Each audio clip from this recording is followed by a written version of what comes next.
கடலோர காடு, கடல் அலையில ஓரமா ஒரே ஒரு வீடு. இந்த வீட்டோட ஓனரு தாமஸ். இந்த காட்டுக்கே இவர்தான் ஃபேமஸ். வாடகைக்கு வீடு கேட்டு கூட இங்க எவனுமே வரமாட்டான். தாமஸோட பொண்ணு 15 வருஷம் கழிச்சு டேடிய பார்க்க அவளும் அவளோட புருஷனும் இந்த காட்டுக்கு வராங்க. இவ பேரு ஸ்டெல்லா. வாய திறந்தா நல்ல நல்ல வார்த்தையா பேசுவா. இவளோட புருஷன் நியூஸ் பேப்பர் கம்பெனில ரிப்போர்ட்டரா வேலை செய்யறான். இவன் பேரு ஆஸ்கர். ஆனா இன்னும் இவன் ப்ரொமோஷன் கூட வாங்கல. இவனுக்கு இங்க வரவே பிடிக்கல. ஸ்டெல்லா தான் இவனை மிரட்டி கூட்டிட்டு வரா. வரலன்னு சொன்னா பொண்டாட்டி 4 வார்த்தைய 4 விதமா பேசுவா. வாரத்துக்கு ஒரு தடவை மட்டும்தான் இந்த படகு இந்த காட்டுக்கே வரும். அது தெரியாம ஸ்டெல்லாவும் அவ புருஷனும் சிட்டிலேயே 2 நாள் தங்கிட்டு இந்த போட்டுக்காக வெயிட் பண்ணி இந்த காட்டுக்கு வந்திருக்காங்க.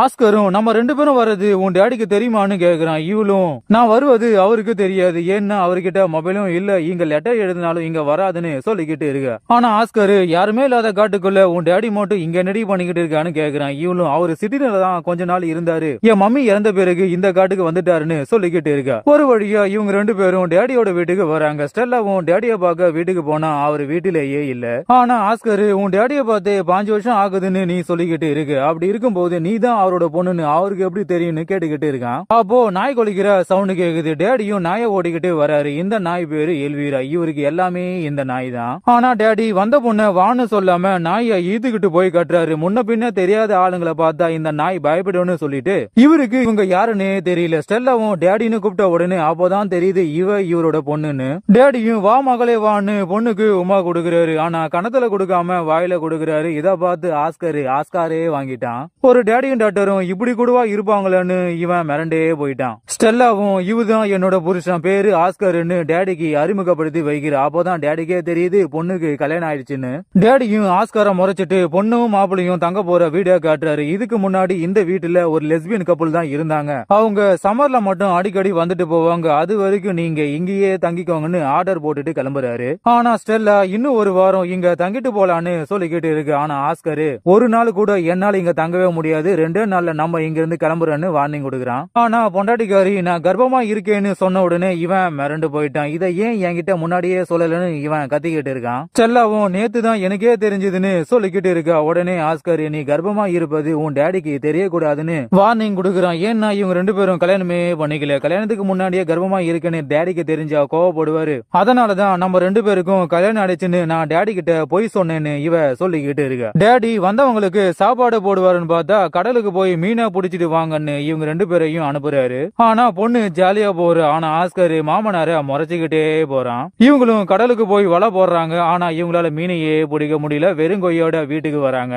டேடியும் உங்களால மீனை பிடிக்க முடியாதுன்னு எனக்கு நல்லாவே தெரியும், இவர் பிடிச்ச மீன் ஆஸ்கர் கிட்ட கொடுத்து இத கழுவி எடுத்துக்கிட்டு வான்னு அவன் அனுப்புறாரு. மாமனாரு என்ன வேலைக்காரனா ஆக்கிட்டாருன்னு இவன் கடுப்பாயிட்டான். புருஷனும் பொண்டாட்டியும் ஊரை சுத்தி பார்க்க வராங்க. ஆனா ஆஸ்கர் வாய்த்துக்கிட்டு சும்மா இல்லாம உன்னையும் டேடியும் பார்த்தா எனக்கு டேடி பொண்ணு மாதிரியே தெரியல, எந்த டேடியாவது பொண்ணு வாயில உமா கொடுப்பாங்களான்னு கேக்குறான். ஆனா ஸ்டெல்லா உன் டேடி உனக்கு உமா கொடுக்க மாட்டாரா, இவனும் என் டேடி என் மம்மிக்கே உமா கொடுக்க மாட்டாரு, எனக்கு எப்படி கொடுப்பாருன்னு கலாய்க்கிறான். இவங்க 2 பேரும் பேசிக்கிட்டே வரும்போது அங்க ஒரு ரூம் இருக்கு. அங்க போய் இவங்க 2 பேரும் மேட்டரை பண்ணிட்டு சாப்பாட்டுக்கு வீட்டுக்கு வராங்க.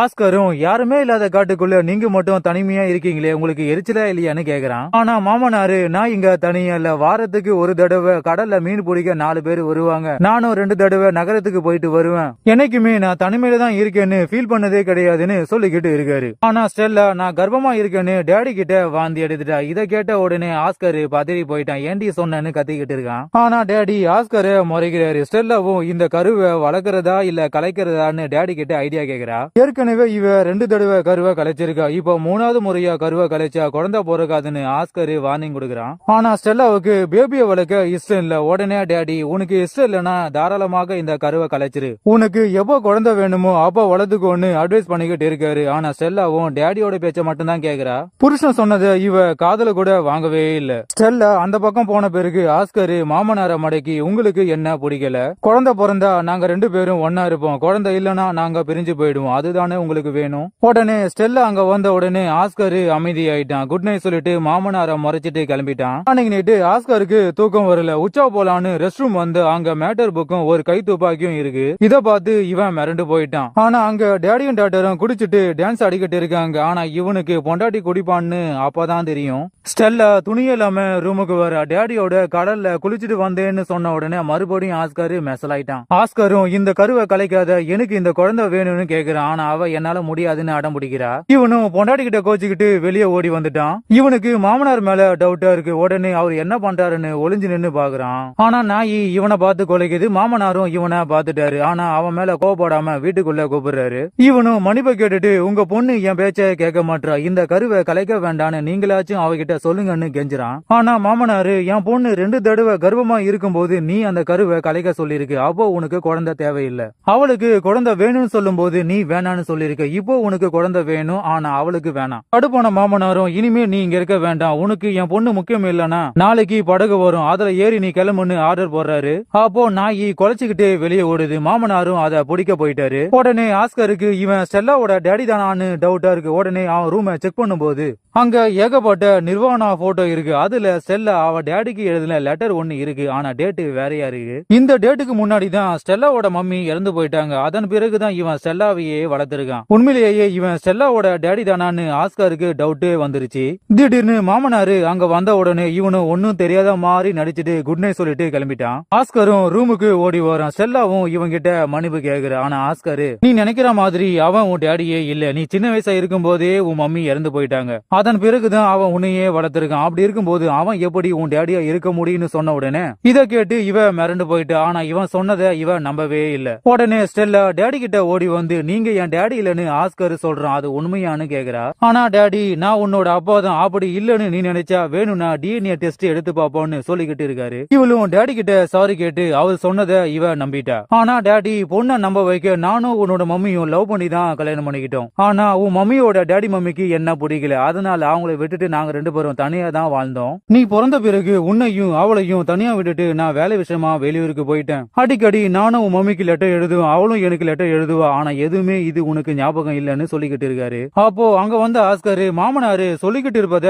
கேட்டுட்டான். உடனே நீங்களும் உங்க மனைவியும் ஒரு திருவிழா தான் மீட் பண்ணீங்கன்னு என்கிட்ட சொன்னீங்க. ஆனா அந்த டேட்ல அப்படி ஒரு திருவிழா நடக்கவே இல்ல. இத கேட்ட உடனே மாமனாருக்கு மூஞ்சி மாறி போச்சு. உடனே ஆஸ்கர் நீங்க செல்லாவுக்கு எழுதின லெட்டரும் அவ மம்மி உங்களுக்கு எழுதின லெட்டரும் டேட்டு வேற யாருக்குன்னு சொன்ன உடனே ஸ்டெல்லாவுக்கு மூஞ்சி மாறி போச்சு. உண்மையிலேயே இவரு என்னோட டேடி தானான்னு இவளுக்கு டவுட்டே வந்துருச்சு. ஆனா இவ டேடி கிட்ட எதுவுமே கேட்காம அங்கிருந்து எழுந்து போயிட்டா. ஆனா ஆஸ்கருக்கு மாமனாரு பொய் சொல்றாருன்னு இவனுக்கு நல்லாவே தெரியுது.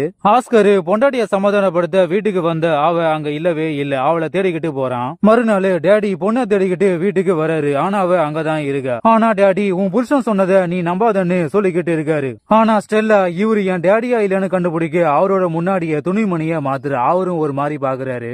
இத ஸ்டெல்லா நோட் பண்ணிட்டா. உடனே அவர்கிட்ட ஓடி போய் உமா கொடுக்குற. அவரும் தடுக்கிறாரு. ஆனா இவ அவரோட துணிமணிய ரிமூவ் பண்ணி மேட்டர் பண்ண பாக்குற. ஆனா இவரு அவளை தடுக்கல. இவளுக்கு தெரிஞ்சு போச்சு. மூஞ்சிலேயே ஒரு அறைய விட்டுட்டு அவரோட மூஞ்சிலேயே காரி துப்பிட்டு வெளியே ஓடி வந்து அவர் உள்ள வச்சு வெளியே லாக் பண்ணிட்டு ஓடிட்டா. ஆஸ்கர் பொண்டாட்டியா தேடிக்கிட்டு வீட்டுக்கு வந்து பார்த்தா உள்ள மாமனாரு இருக்காரு. எல்லா பிரச்சனையும் உன்னாலதான்டான்னு மாமனாரும் ஆஸ்கரும் சண்டை போடுறாங்க. அப்போ துப்பாக்கி சவுண்டு கேக்குது. ஆஸ்கரும் ஸ்டெல்லாவுக்கு என்னாச்சுன்னு ஓடி போய் பாக்குறான். ஆனா ஸ்டெல்லா துப்பாக்கி எடுத்து காக்காவை சுட்டுக்கிட்டு இருக்கா. உடனே ஆஸ்கரும் பொண்டாடி கிட்ட மன்னிப்பு கேக்குறான். இவளும் அவங்க கிட்ட மன்னிப்பு கேக்குறான். நம்ம 2 பேரும் இனிமே இங்க இருக்க வேண்டாம், உடனே கிளம்பு ஒண்ணு பொட்டி படிக்க பேக் பண்ணிக்கிட்டு கிளம்புறாங்க.